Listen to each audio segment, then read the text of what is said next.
We've been getting to do a lot of our stunts. And there's that countdown of 3, 2, 1, go. And then, you know, all hell breaks loose. Action!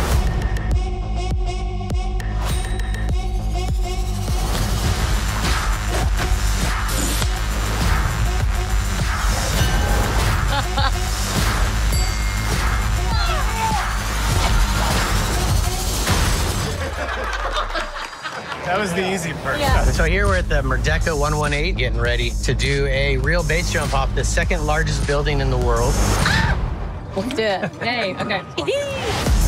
Any stunt in any movie, this is amazing. How many times do you see someone throwing themselves off the building? It's strange how zen I feel. 3, 2, 1, go!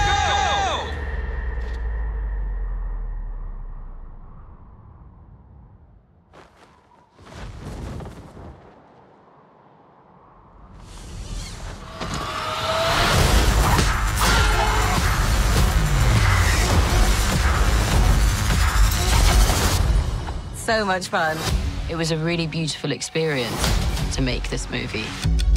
This level of intensity is something that I haven't quite felt before. Knowing we're going to be shooting in IMAX, that's something really exciting for us. It's about being truly immersed in every scene.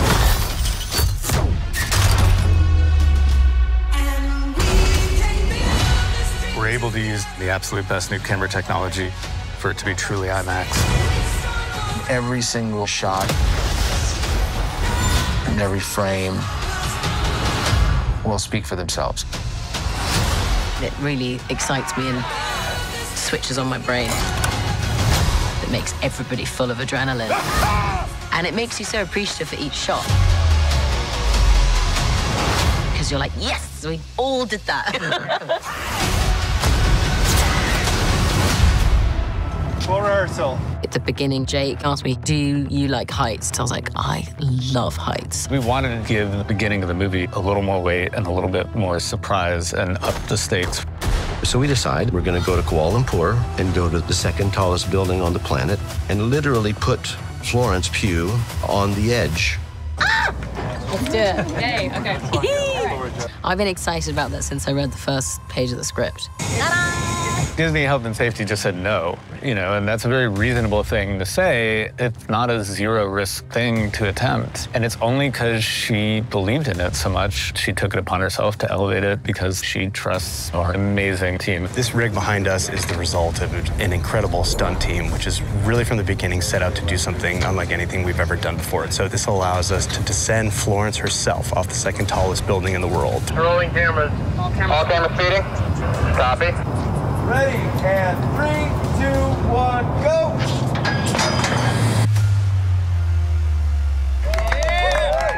All right, ladies and gentlemen, say goodbye to the 120th floor or whatever. We shot Florence jumping off of that building in the morning and then went to another street and just blew up an entire floor of a building in the afternoon. And background, and action. Okay. Assignment is... Oh, wait, hang on.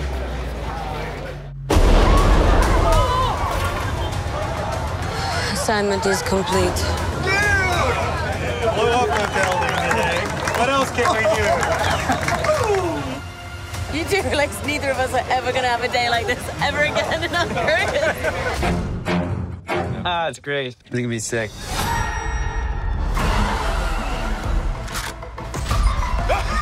Yeah, this is whoop-ass music.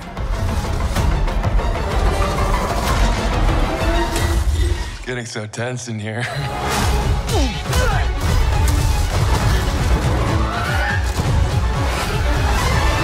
Incredible. That sounded so good, y'all.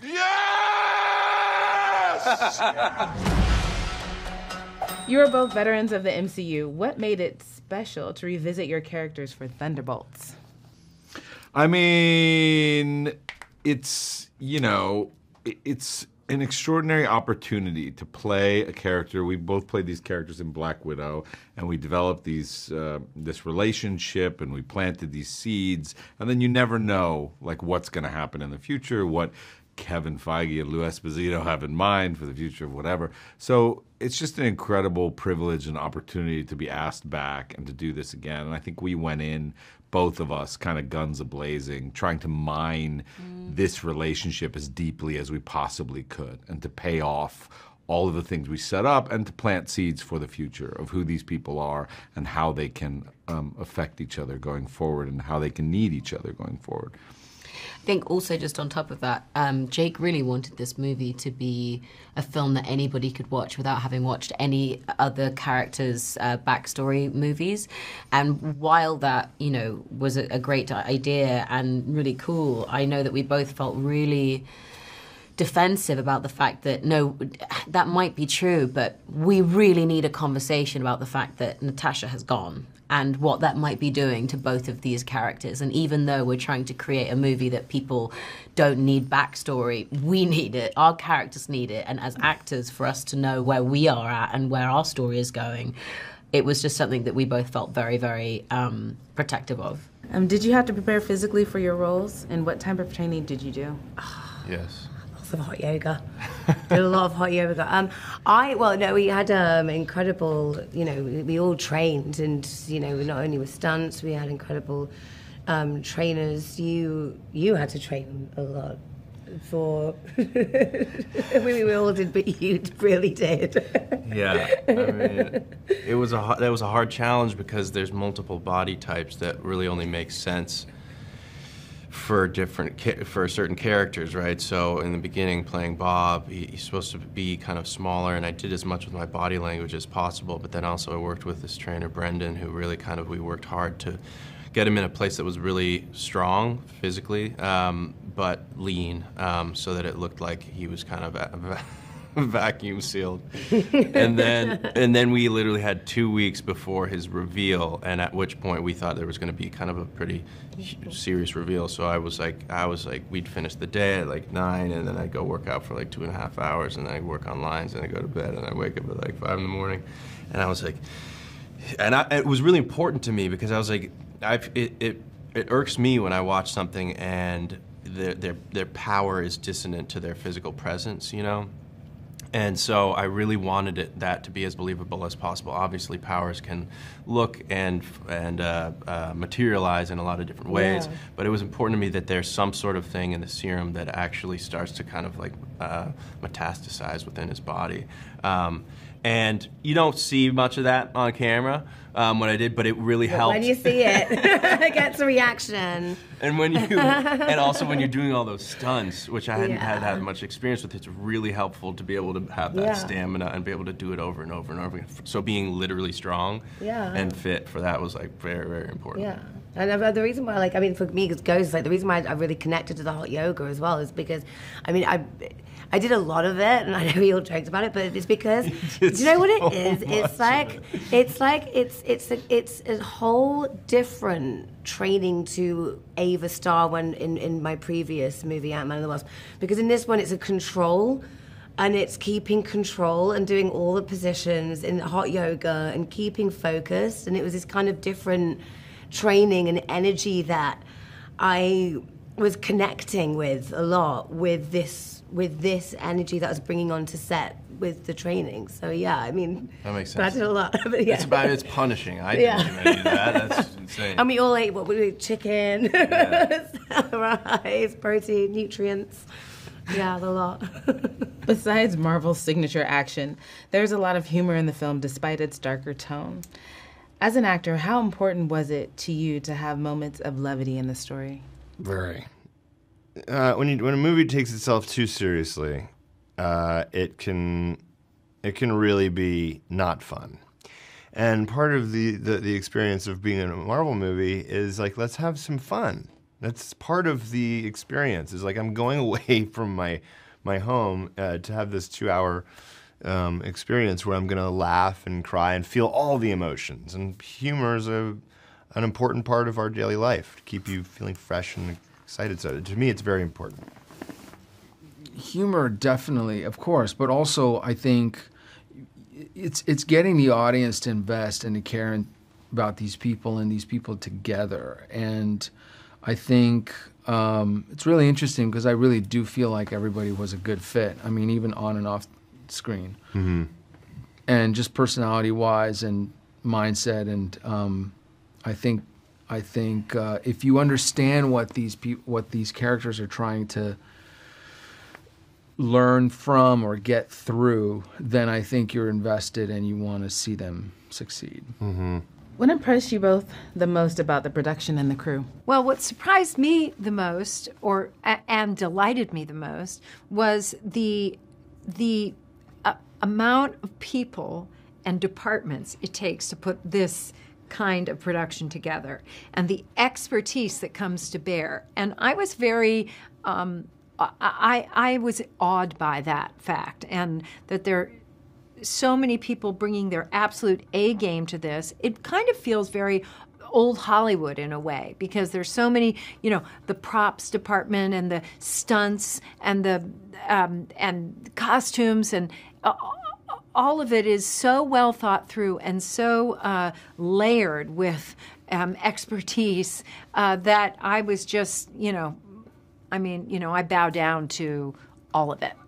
It takes, it doesn't take a village. It takes like a city, a state, a country to put this thing together.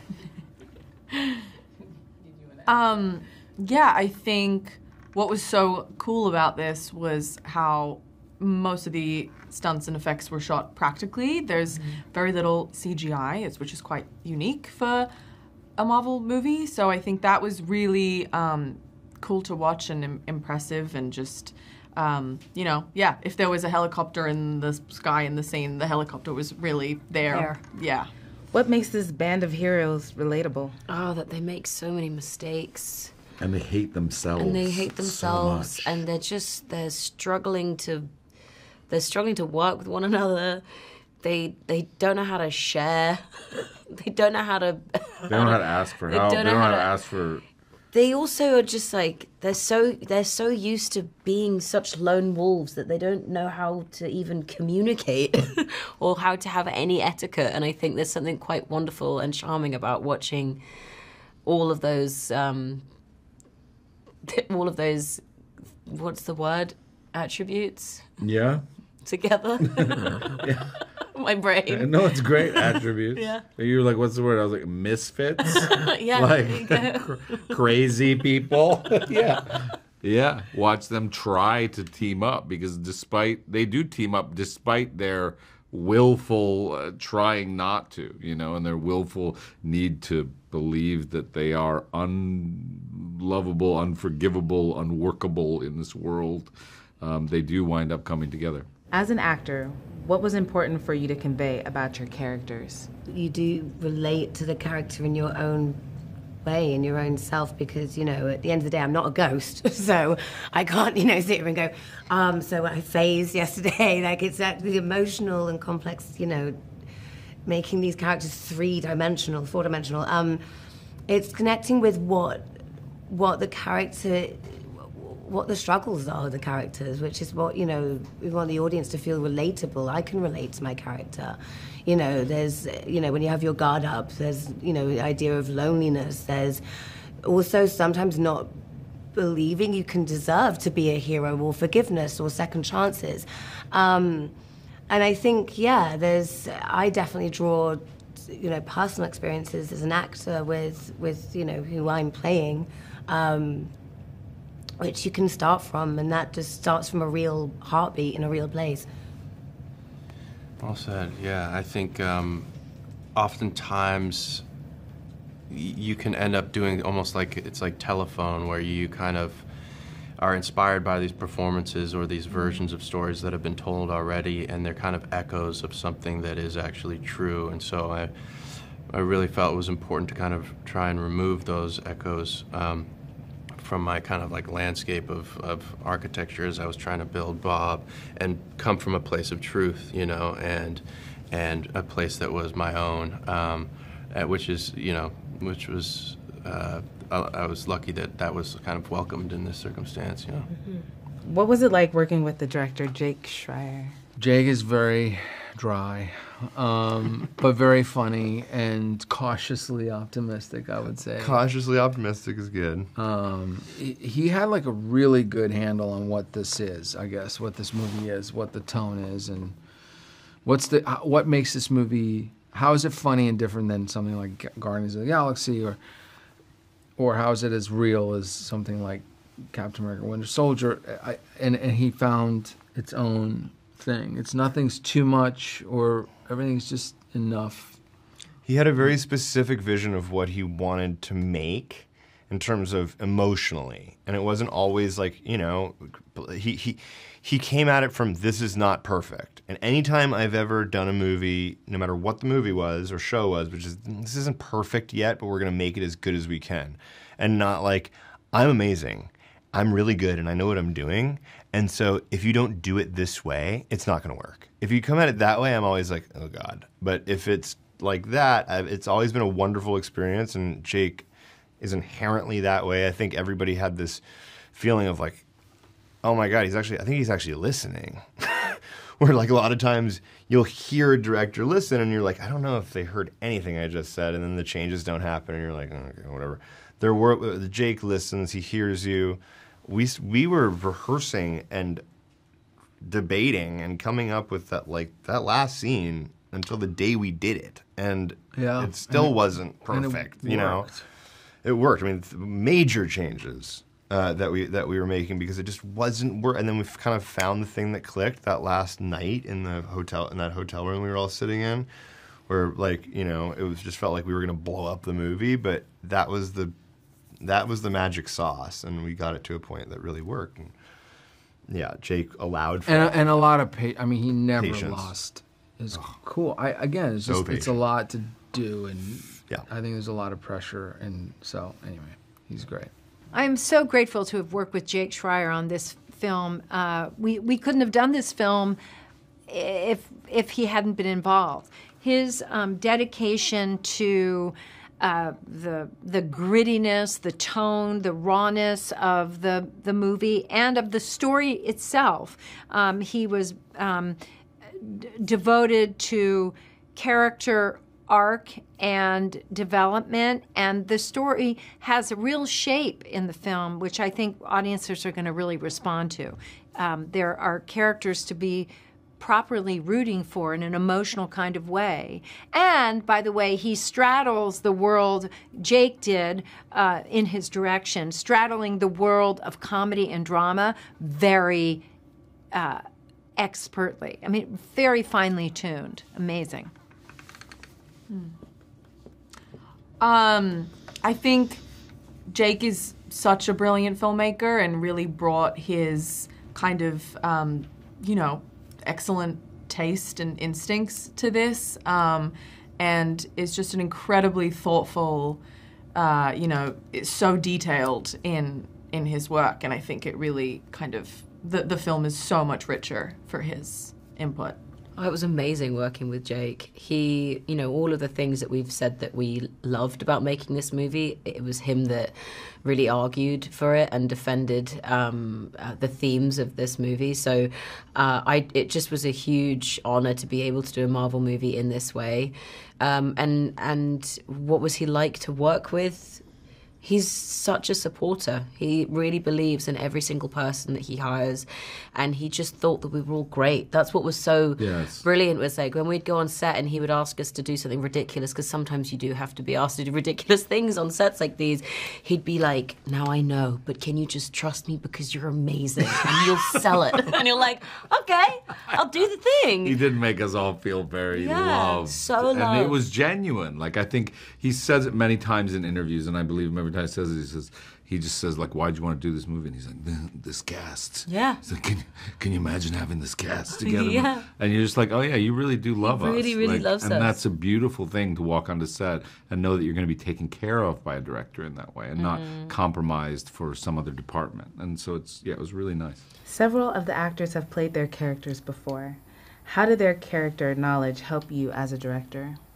I think part of it is just to have actors this good is always just a privilege as a director. It makes your job very easy. But I think also, to make a good movie, you want to feel like not only that everyone brought their best and we had an amazing cast and crew on this film, but also that they brought something of themselves into it. And all of these actors care so deeply about their work and about the characters that they portrayed. And so it is that interesting dialogue, because in order to make a movie, you need to have a new conflict, a new want, a new need, a new arc for them to play, but it also needs to feel honest to the character that they've also brought to life. And so there was a lot of really interesting discussions in those kind of weeks of rehearsal beforehand, where we didn't really rehearse so much as just go through the script, really talk about where it was heading, like what it was establishing, and how they could sort of, you know, adjust it and bring things to it that made it feel more personal to them and to the character that they were so protective of. I click leave on porch. Your subordinates will be reported to DoorDash HQ. Alexei, it's me. Open up. Yelena?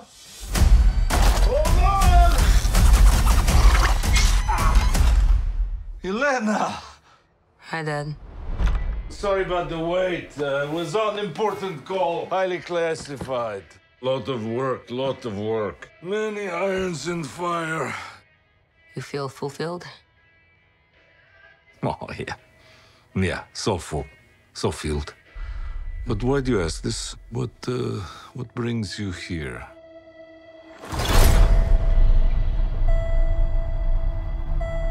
There is something wrong with me. An emptiness. I'm just drifting. And I don't have purpose. I thought throwing myself into work was the answer.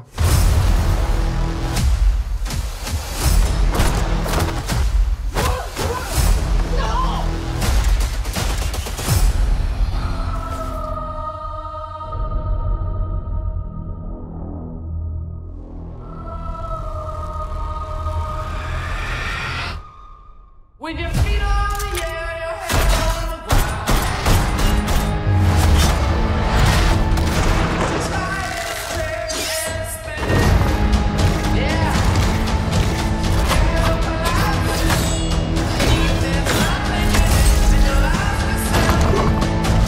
Oh, no. Who are you? I'm Bob. Who sent you, Bob? Nobody.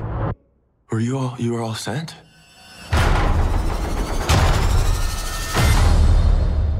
Everyone here has done bad things. Shadow ops. Robbing government labs. Contract kills. Yeah, so? So, someone wants us gone.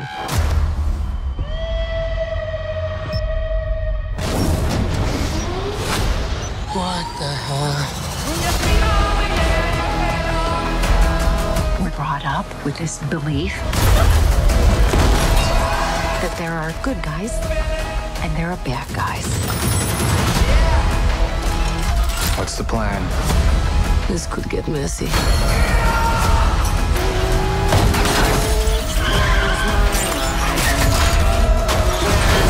But eventually, you come to realize that there are bad guys and there are worse guys and nothing else. Look at you. So adorable.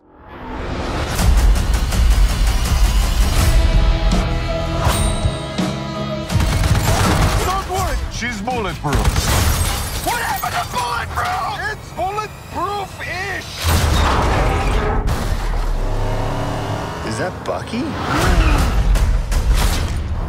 That's not good.